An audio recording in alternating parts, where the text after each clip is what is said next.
this spring. They're just creative. We come together to hear your word, to learn, to grow, and just to settle in, and please allow us to settle ourselves, our burdens aside. May truth be spoken and only truth be heard. Amen. So this is Transfiguration Sunday. When I was preparing, I did a lot of discerning about the scripture that Shelley shared with us this morning, and thinking about life that way. And as I was doing that, it occurred to me that life kind of comes in chapters or in waves. Good chapters, bad chapters, chapters on cliffhangers, and other chapters with triumphant victories. But life does have a way of taking us through events that define us as humans. Like when something doesn't go quite the way we expect it to, or when we're caught off guard by something or someone.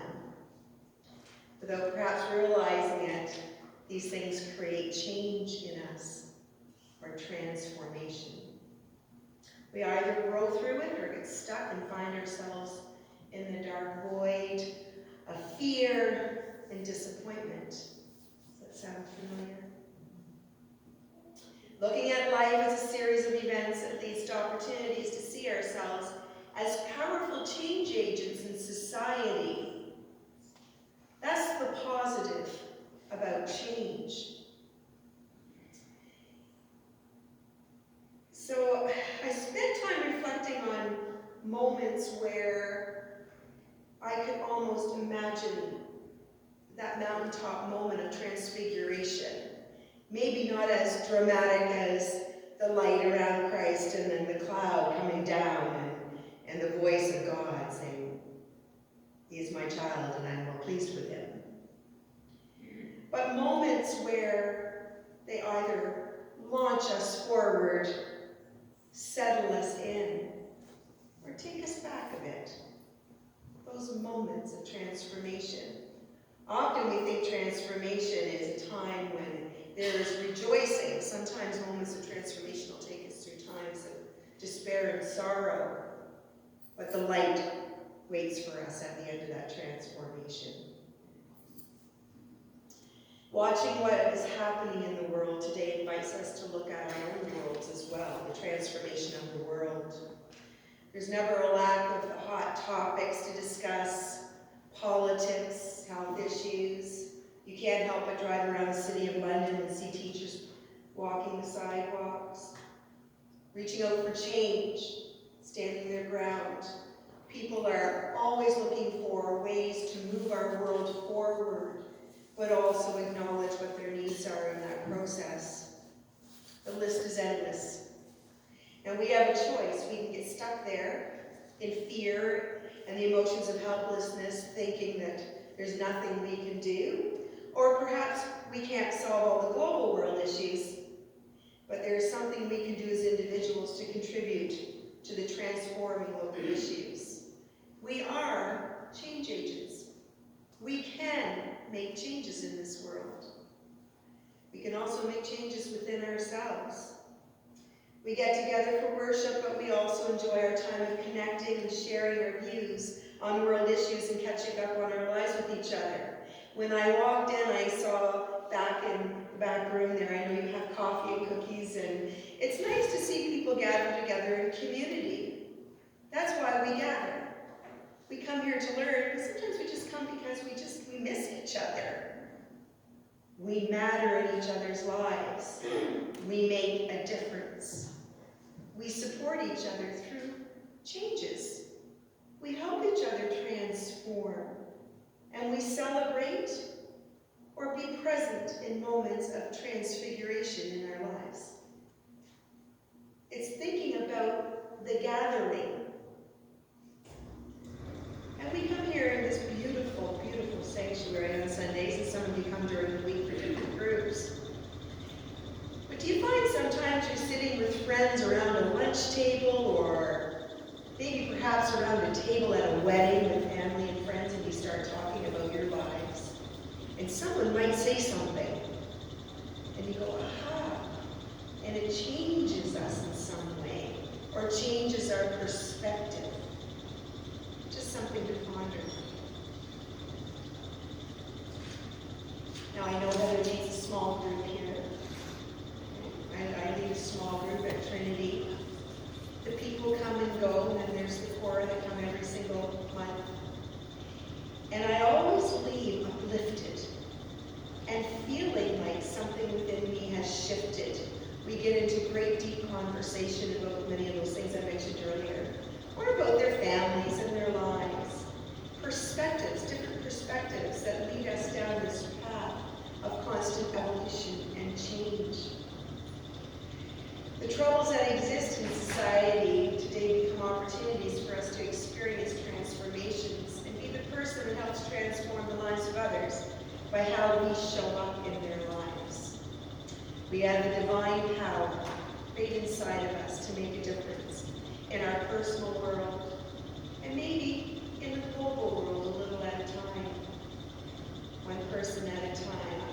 For me, it's amazing to think that way, especially when we turn on the TV and we're saddened perhaps by the world issues that are going on today, the trouble in the foreign countries and the wars and the infighting and just the turmoil. There's a lot going on up on the mountain too that we talked about. Jesus senses the trouble with the government and what is ahead for him, even possible death. He wants to be prepared and his closest friends to be prepared and not be fearful. There's a lot going on up there. Suddenly Moses and Elijah just appear and they're talking with Jesus. Then the transfiguration, the light. I would be afraid. That would feel like a fearful moment. That bright cloud then comes over and that divine voice is heard from the cloud saying, "This is my Son, the beloved. With him I am well pleased. Listen to him." When the disciples heard this, they fell to the ground and were overcome by that fear I spoke about. But Jesus came and touched them, saying, "Get up and do not be afraid." And then when they looked up, they saw no one but Jesus himself alone. Jesus is given the confidence that just as God was there for Moses and Elijah as they faced persecution and threats to their lives, so God was there for him. The same strength given to his heroes was available to him. He would handle it. He was enough. So too the disciples experienced this affirmation as an affirmation that they were right to follow Jesus despite the risks. Sometimes change can cause fear, and we can be afraid to take risks to step forward into that change, just as the disciples were too afraid. But when God commanded them to not be afraid, and Jesus revealed himself, there was a calm within them. A new thing was happening.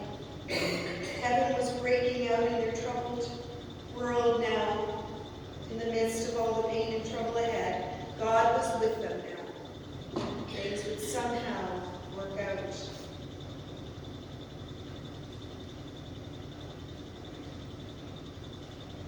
Some years ago, probably about 2 or 3 years ago, I was invited to take a journey with a young woman. I had offered to take that journey with her.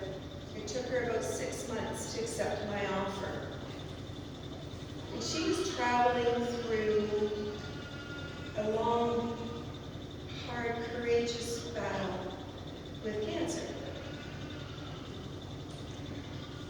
I had gone through a similar journey with my late husband, and I felt that it had created this yearning inside of me to be able to help someone move forward through that journey.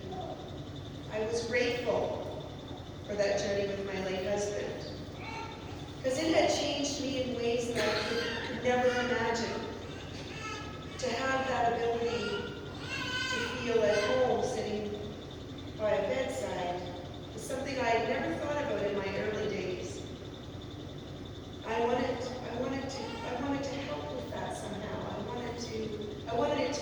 to mean something and make a difference.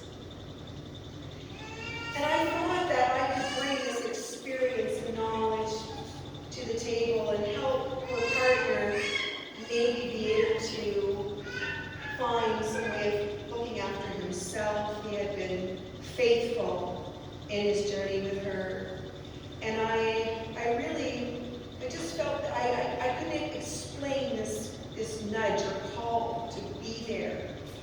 And so I started spending time with her. And as we built a trust relationship, she would share things with me. She would talk about her life, what it was like for her growing up. And she shared with me her struggles. She shared with me the challenges she had with her children.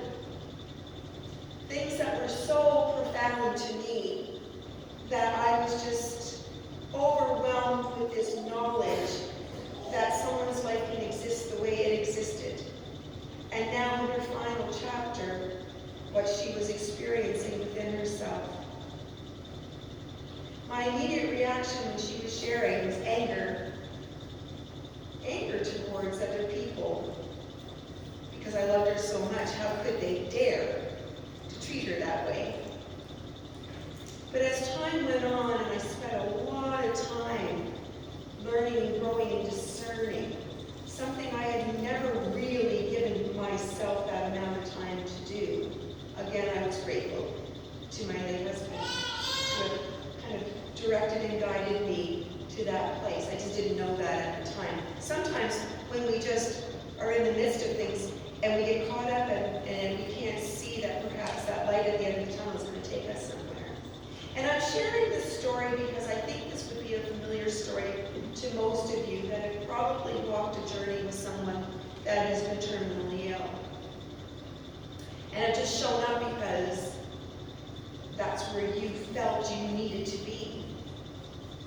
And not understanding maybe in that moment that it was a transformative moment, a time of transfiguration for us, and helped us to grow and become different people inside, more compassionate, more kind, more understanding, less judgmental, more open to learn and grow from each other and create that transformation inside of us. I can only imagine what it was like up on that mountaintop. And for those that were down in the valley watching up and seeing all the bright light, thinking maybe there's a big fire and their friends are all going to perish up there. A transfigurative, transformative time. And in that time, Jesus, knowing his life was coming to an end, and wanting to prepare the disciples to move forward with his ministry. Do not be afraid. Listen to him. Often we don't take that time to think on those terms when something happens. We're reactive. I know I'm reactive still. I have this thing that we're all under construction, every single one of us. But if we're open to move through the transformative moments in life, how magical it can be, and what change agents we can be in this world. We're born to love. We're born with that divine wisdom inside of us, but it can get all clouded because of life experiences that we have. And then we can just sit in a moment and answer that call, that it's okay to move forward and open ourselves up to the change. In closing, I want to talk a wee bit about your life here at Mount Zion. Coming here for the first time, if you can reflect back on that moment. And where you are today. And how you've worked in each other's lives. The friendships that have formed. The trust. The support you've given one another through your transforming moments in your life. Helping each other through loss, celebrating with each other through joy, having quiet intimate conversations over a coffee, those phone calls you may have shared with one another. And I'd also like to encourage you to look at life that way when you're in your darkness. How simple it is to pick up a telephone, but how difficult it is to pick up the telephone at the same time. Just to say, I've got something going on in my life. And I'd really like to talk to you about it. I have to climb a mountain. Will you climb with me? I don't know what we're going to see when we get up there, but will you climb with me? Will you sit with me?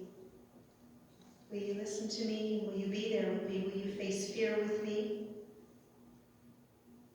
Will you grieve sorrow with me? Will you celebrate joy with me? We're all called, we're all blessed with the ability to do that.